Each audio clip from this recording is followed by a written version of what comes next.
আপনারা যারা কৃষিকাজ, মৎস্য চাষ কিংবা পশুপালন করেন অথবা এসব বিষয়ে নানা রকম তথ্য জানতে চান, শুরু করছি তাদের জন্য কৃষি উন্নয়ন ভিত্তিক প্রামাণ্য অনুষ্ঠান মাটি ও মানুষ।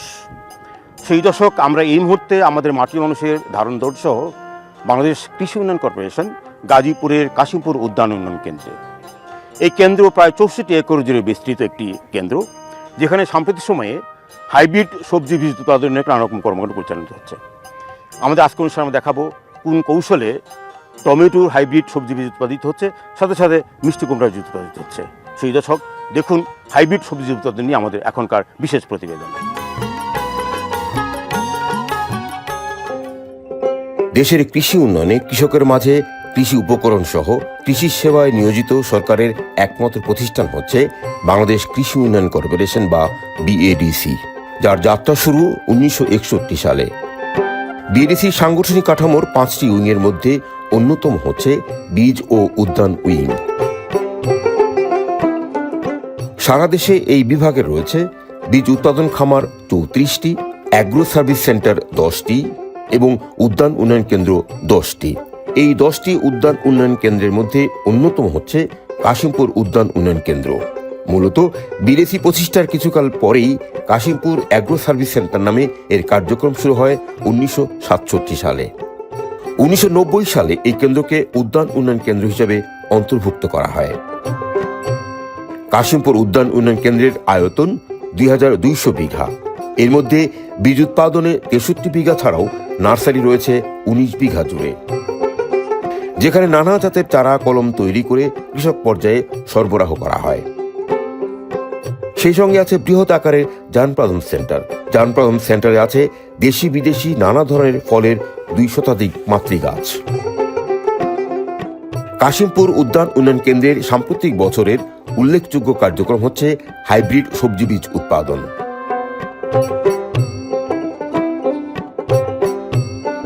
উল্লেখ্য, দেশে হাইব্রিড সবজি বীজ উৎপাদন করে কম মূল্যে কৃষকের মাঝে সরবরাহ করার লক্ষ্যে 2019 সাল থেকে বিএডিসি হাইব্রিড সবজি বীজ উৎপাদন প্রকল্প নামে একটি প্রকল্প বাস্তবায়ন করছে। যদিও ইতিমধ্যেই এই প্রকল্পের মেয়াদ শেষ হয়েছে, তদুপরি বিএডিসির উদ্যান উন্নয়ন কেন্দ্রসমূহে হাইব্রিড বীজ উৎপাদন কার্যক্রম অব্যাহত রয়েছে, যেমন কাশিমপুর উদ্যান উন্নয়ন কেন্দ্র। আমরা আগে টমেটো খেয়েছি শুধু শীতেই হতো, শীতে আমরা টমেটো পাইতাম, কিন্তু বিজ্ঞানীরা এমন একটা জাত বের করছেন যে হাইব্রিডাইজেশন করে যে বর্ষাকালে বা সারা বছর ব্যাপী যাতে টমেটো করা যায়।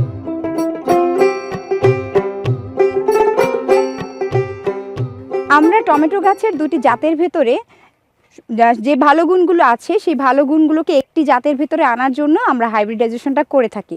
প্রতিদিন দেখা যাচ্ছে যে আমরা যে আমাদের ফুলগুলোকে দেখাচ্ছি যে এই ফুল যখন না ফুটে থাকে, মানে ফুল ফুটে নাই, আমরা জাস্ট আপনার এরকম অবস্থায় যখন ফুলের কালারটা যে পরদিন যে ফুলগুলো ফুটবে সেই ফুলগুলোকে আমরা বেছে নিই।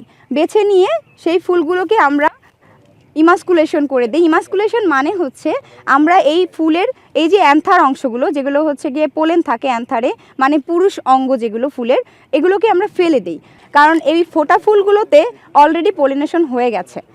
আমরা যখন এই ফুলটি দেখা যাচ্ছে এই ফুলটি হচ্ছে পরদিন ফুটবে, তাই এই ফুলটিকে আমরা নিজেরাই আগের দিন বিকেলবেলা, যেদিন আমরা মনে করি যে ফুলটা ফুটবে তার আগে, যেহেতু ফুলটা সকালে ফোটে, আমরা বিকেলবেলা এসে এই পুরুষ অ্যান্থারগুলো ফেলে দিই।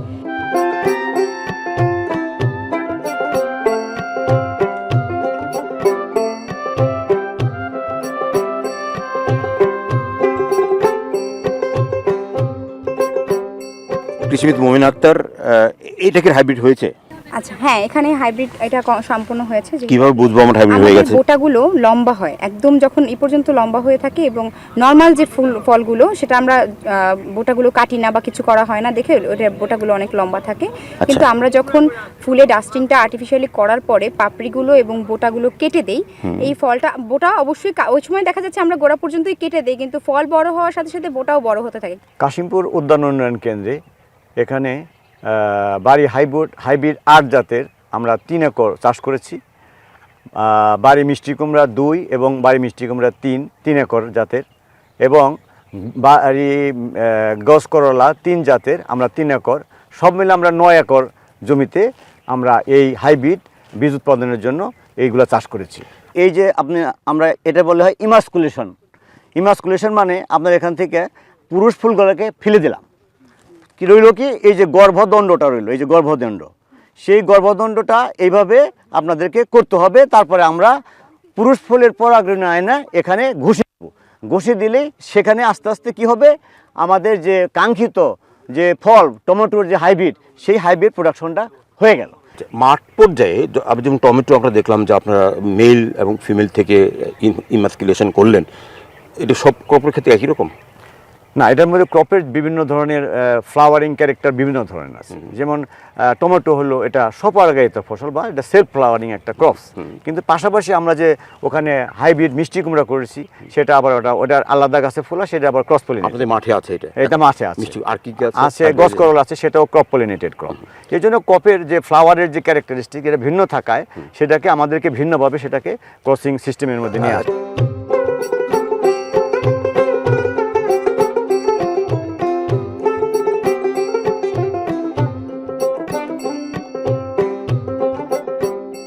হাইব্রিড বীজ উৎপাদনের জন্য যে ক্রসিং পলিনেশন এগুলো হচ্ছে ঠিকঠাক মতো আমরা আমাদের পাশাপাশি আমাদের যে ওই মাইক্রোনিউট্রিয়েন্টগুলো স্প্রে করে দিচ্ছি। কীটনাশকের এফিডের একটু সমস্যা আছে, এই জন্য এফিডের জন্য আমরা এফিডিসাইড স্প্রে করতেছি যাতে গুণগত মানে বীজটা পাওয়া যায়, সেই জন্য কাজ একটু করতেছি। আগে যে আমরা দেখলাম হাইব্রিডাইজেশন কৌশল পদ্ধতি দেখলাম, এটা কি মিষ্টি কুমড়ার ক্ষেত্রে একই রকম একই পদ্ধতি? না, পদ্ধতিগত একটু ব্যবধান আছে। মিষ্টি কুমড়ার আমাদের যে ক্রসিং এর সময়টা সেটা আরেক সময়, টমেটোটা ক্রসিং সময় অন্য সময়। টমেটোর ক্ষেত্রে আপনার অ্যান্থাটা রিমুভ করতে হয়, এখানে এই ক্ষেত্রে আরেকটা অন্য সিস্টেম। আর এটা পরবর্তীতে এটা ব্যাগিং করতে হয় এবং সুতা দিয়ে চিহ্ন করতে হয়। আমি সর্বশেষ আমি যখন এই যে দেখেন আমাদের মিষ্টি কুমড়োতে এই যে দিয়ে সুতা দিয়ে বাঁধা আছে, আমার তো হয়তো আরো অন্যান্য মিষ্টি কুমড়ো আসবে, অন্যান্য মিষ্টি কুমড়ো আসবে, আমি শুধু আমার এটা ক্রসিং করা মিষ্টি কুমড়ো আমি প্লাগ করব, প্লাগ করে এটা থেকে সিড কালেকশন করব। শ্রমিক তারা কি দক্ষভাবে করতে পারছে? হ্যাঁ, তাদের আসলে আমাদের এই প্রোগ্রামটা 2011 সাল থেকে এখানে আমরা সবাই দক্ষ, মোটামুটি সবাই দক্ষ, এবং এখানে সবাই এক্সপার্টাইজ গ্রো করছে। আমাদের এই তো বাড়ির মিষ্টি কুমড়া মিষ্টি কুমড়ো কতটুকু হবে এটা? এটা আপনার 3 কেজি মোটামুটি প্রায় 2.5 থেকে 3 কেজি। জি, কতদিন পর এটাকে মানে বীজ হিসাবে করবেন? এটা আরো মোটামুটি এক মাসের মধ্যেই আমরা বীজ হিসেবে উঠায় ফেলবো। পরিপক্ক হলে কি হলে বুঝবেন পরিপক্ক হয়েছে বীজ? এখন এটাতে আমাদের সবুজ কালার ধারণ করবে, এই বোটাটা লালচে হয়ে যাবে।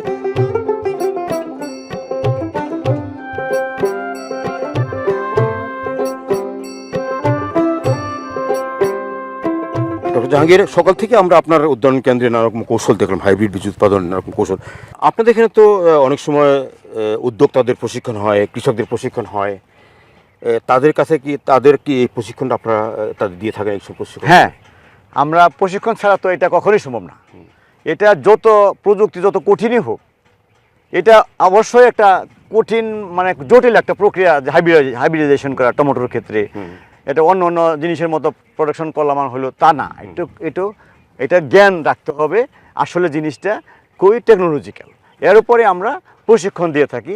এবং আমরা শুনেছি যে যারা ক্ষুদ্র ক্ষুদ্র উদ্যোক্তা তারা অনেকেই এখান থেকে প্রশিক্ষণ নিয়ে ছোটো ছোটো ইন্ডাস্ট্রি তারা গড়ে চিন্তা করছে, কিভাবে এটা বাস্তবায়ন করছেন আপনারা? হ্যাঁ, আমরা এখানে প্রশিক্ষণ দেওয়ার পরে তাদেরকে আমরা সাপোর্ট দিচ্ছি যে তোমাদের কোন ধরনের অসুবিধা আছে, সেই অসুবিধাগুলো আমরা আগে ডিটেক্ট করার পরে আমরা তাদের সঙ্গে সরাসরি তাদের ফিল্ডে যাই। ফিল্ডে গিয়ে তারা যে ক্রপগুলো করছে তার আমরা সলিউশন দিয়ে আসি, কারণ তারা তো আগেই ট্রেনিং তাদের দেওয়া আছে। যদি মাঝখানে কোনো একটু ঘাটতি থাকে সেটা আমরা ফিল আপ করে দিয়ে তাদেরকে সাকসেস করে দিয়ে আসি। ছোট্ট পরিসংখ্যান যদি চাই, আপনার এই হাইব্রিডাইজেশন শুরু করার পরে কতজন ক্ষুদ্র উদ্যোক্তা নিজেরা উদ্যোগ নিয়েছে এরকম? এখানে প্রায় 4 থেকে 5 হাজার নতুন উদ্যোক্তা এই সারা বাংলাদেশে এখানে সৃষ্টি হয়েছে। তার মানে সম্প্রসারণ হচ্ছে। এই গতিটাকে বাড়ানোর জন্য আমাদের একসময় আমরা যদি আমদানি নির্ভর না হতে চাই তাহলে কি করতে হবে? আপনার সাজেশনটা কি? আমাদের এটা যদি গতিশীলতা বেড়েতে, প্রথম দিকে আমরা এটা প্রথমে পারবো না, আমাদেরকে চিন্তা ভাবনা করতে হবে যে কৃষি গবেষণা কেন্দ্র আছে সেখানে, এবং আমরা যারা সায়েন্টিস্ট বিজ্ঞানী আছে, যেটা আমি এই লাইনে আছি, আমার মতো আরও অনেকেই যারা আছে, তারা সবাই তাদেরকে এগিয়ে আসতে হবে।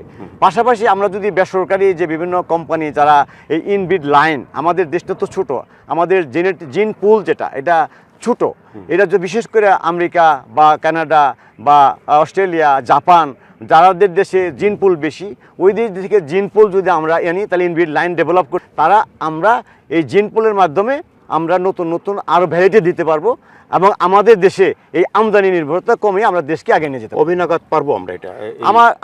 আমরা আশা করছি উইদিন 2 থেকে 3 বছরের মধ্যেই আমরা এটাকে আমদানি নির্ভরতা আমরা কমিয়ে আনবো। এক্ষেত্রে সরকারকে আমাদেরকে সহযোগিতা করতে হবে, আমরা নতুন নতুন প্রকল্প নিতে হবে যাতে আমরা এর সার্থক হতে পারি। দেখছিলেন কাশিমপুর উদ্যান উন্নয়ন কেন্দ্রে সবজি মাঠে হাইব্রিড সবজি উৎপাদন প্রযুক্তি। দর্শক মণ্ডলী, প্রতিবেদন শেষ করব বিডিসির চেয়ারম্যান ও উদ্যান বিভাগের মহাব্যবস্থাপকের কথা শুনে। জানার চেষ্টা করব হাইব্রিড বীজ উৎপাদনে বিডিসি এই যাবৎকালের সাফল্য এবং হাইব্রিড বীজ নিয়ে বিডিসির আগামী ভাবনার কথা জেনে। শুরুতেই মহাব্যবস্থাপক কৃষিবিদ ডক্টর মোহাম্মদ ইসবাত। ডক্টর ইসবাত, আমরা জানি যে সাম্প্রতিক সময়ে বিএডিসি আপনার হাইব্রিড বীজ উৎপাদন উদ্যোগ গ্রহণ করেছেন। কোন প্রেক্ষাপটে হাইব্রিড বীজ উৎপাদন করার প্রয়োজন আপনারা মনে করলেন? কেন উৎপাদন সম্পৃক্ত হলেন? যে বাংলাদেশে এই হাইব্রিড সবজি বীজের আমদানিটা মূলত বেসরকারি আমদানিকারকদের মাধ্যমে আসে। তো সেইটাতে দেখা যাচ্ছে যে আমাদের একদিকে বৈদেশিক মুদ্রা অনেক ব্যয় হয়, আবার কৃষক ভাইয়েরাও কিন্তু অনেক বেশি মূল্যে বীজটা ক্রয় করে। তো এই জিনিসটাকে একটা চেক অ্যান্ড ব্যালেন্স ঠিক রাখার জন্য আমরা আসলে এই উদ্যোগটা গ্রহণ করি। আমরা আমাদের নিজস্ব খামারের মাধ্যমে নিজস্ব প্রযুক্তি এবং শ্রম দিয়ে আমরা যে সবজি বীজগুলো উৎপাদন করতেছি, সেখানে আমাদের মূল্য আসে বিভিন্ন ফসলের। টমেটোতে 26,000 টাকা, কিন্তু বেসরকারি প্রতিষ্ঠানে হচ্ছে আপনার 50,000 থেকে 1 লক্ষ টাকা, প্রায় দ্বিগুণ। করলার ক্ষেত্রে 14,000, বেসরকারি পর্যায়ে সেটা হচ্ছে 20,000 থেকে 50,000। মিষ্টি কুমড়াতে 14,300 টাকা, সেখানে ইয়েতে আসতেছে হচ্ছিল আপনার 25,000 থেকে 50,000 টাকা। তাহলে আপনার যে তথ্য আমরা জানলাম সেটা হলো যে বিডিসি আপনার টমেটো ধরছেন 26,000 টাকা, করলা ধরছেন 24,000 টাকা, 14,000। এর দাম তো অনেক কম। তারপরেও আমাদের কৃষকরা কেন বিদেশি সিডের উপরে হাইব্রিড সিড নির্ভরশীল? যেহেতু আমাদের জনবলের সংকট আছে, আমরা সেই পরিমাণে ব্যাপকভাবে আসলে উৎপাদন করতেও পারতেছি না। আমরা এখন কাজটা চালু করেছি বেশ কিছুদিন যাবৎ। আমাদের ভবিষ্যৎ পরিকল্পনা আছে এটা আরও যত বেশি বৃদ্ধি করা যাবে উৎপাদনটা, তখন সেটা আস্তে আস্তে ওই বেসরকারি আমদানিকারকদের থেকে এই জায়গাটা আস্তে আস্তে আপনার রিপ্লেসমেন্ট হবে আর কি। এই যে উদ্যোগ গ্রহণ করবেন, বেশি উৎপাদন করবেন, সেক্ষেত্রে নিশ্চয়ই চ্যালেঞ্জ আছে। কি চ্যালেঞ্জ বিডিসি ফিল করছেন এই মুহূর্তে বেশি পরিমাণ হাইব্রিড বীজ উৎপাদন করার ক্ষেত্রে? চ্যালেঞ্জটা হচ্ছে যে আপনার আমাদের দক্ষ জনবলের অভাব আছে, তবে সেটাও আপনার কাটিয়ে উঠে নেওয়া সম্ভব। কারণ আমরা যেহেতু 8-10 বছর যাবৎ কাজটা করতেছি, আমাদের মাঠ পর্যায়ের খামারগুলোতে কিছু আমরা দক্ষ শ্রমিক আমরা ডেভেলপ করতে পেরেছি। তো প্রপার আপনার যদি ফিনান্সিয়াল ফ্লোটা যদি থাকে, অর্থায়নটা যদি থাকে, সরকারি অর্থায়নটা যদি থাকে এবং টার্গেট অনুসারে যদি আমরা কাজটা করতে পারি, তাহলে সেটা দিনে দিনে বৃদ্ধি করা যাবে।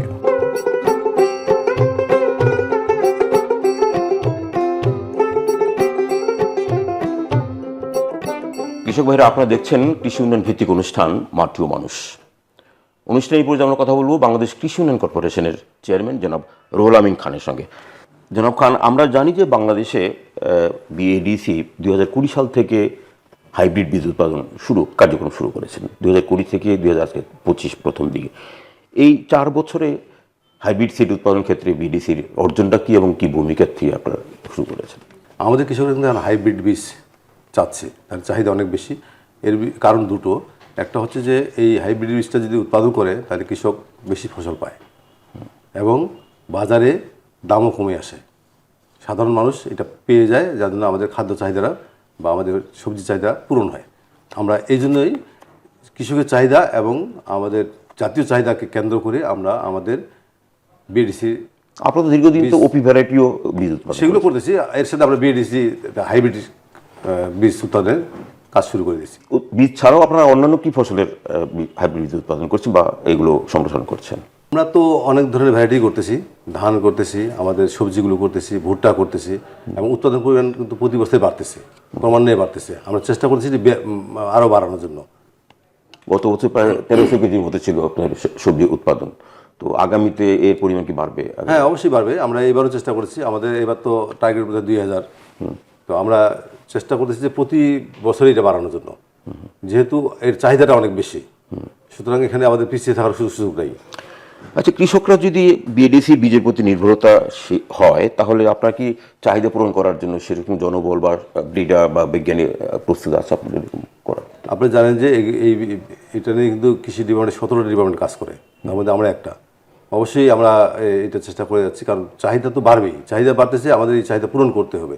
কিন্তু আমাদের যে সমস্যা বড় আছে সেটা হচ্ছে আমাদের কিন্তু টোটাল ল্যান্ড সীমাবদ্ধতা, এই কাল্টিভেবল ল্যান্ড যে সীমাবদ্ধতা, এটাকে কেন্দ্র করে যতটুকু করা যায় আমরা সেই চেষ্টাটা চালিয়ে যাচ্ছি। তো পাশাপাশি আমাদের আমদানিটাও রাখতে হবে, কারণ আমদানিটা একেবারে বন্ধ করা যাবে না, কারণ অনেক সময় আমাদের জানেন যে আমাদের ওয়েদারটা, বাংলাদেশের ওয়েদারটা অনেক সময় ভেরি করে, হঠাৎ করে কোনো সময় ওয়েদারের কারণে করতে পারলো না, তখন তো আমাদের চাহিদা পূরণ করতে হবে। সুতরাং আমরা দুটোই একসাথে চালাবো, তবে আমাদের সক্ষমতা বৃদ্ধি করতেছি আমরা। এই সমস্ত কার্যক্রমগুলো কৃষককে আরও গ্রহণযোগ্য করার জন্য বিএডিসি পক্ষ থেকে কোনো পরিকল্পনা আছে কিনা? বিএডিসি আসলে তো অনেক বড় ফাংশন করে থাকে, আপনি জানেন যে এটা আমরা বীজ এবং সার এবং সেচ তিনটা একসাথে করি। আমাদের কৃষকের ভাগ্য উন্নয়নের জন্য যা যা করা দরকার আমরা তাই করতেছি। সেক্ষেত্রে বীজের জন্য আমাদের বিরাট পরিকল্পনা একটা আছে। আগামী 2050 সাল পর্যন্ত আমাদের পার্সপেক্টিভ প্ল্যান যেটা মন্ত্রণালয় থেকে করা হচ্ছে, সেখান থেকে আমরা শুরু করব। যেভাবে হোক আমরা কৃষকের কাছে কোয়ালিটি বীজ এবং পরিমাণ মতো বীজ দেওয়ার চেষ্টা করছি। সেখানে হাইব্রিডের দিকে আমরা বেশি ঝুঁকে যাচ্ছি। আমি আগে বলছি যে আমাদের টোটাল জমির পরিমাণ কম, সেই জমিতে ডিপেন্ড করে আমাদের যতটুকু বেশি হাইব্রিড বীজ উৎপাদন করা যায় এবং জনগণকে দেওয়া যায় সেই চেষ্টাটা আমরা চালিয়ে যাচ্ছি। জনাব রহিম সাহেব, আপনাকে অনেক ধন্যবাদ আমাদের মাটি মানুষ আপনার মূল্যবান মতামত দেওয়ার জন্য। আপনাকে ধন্যবাদ।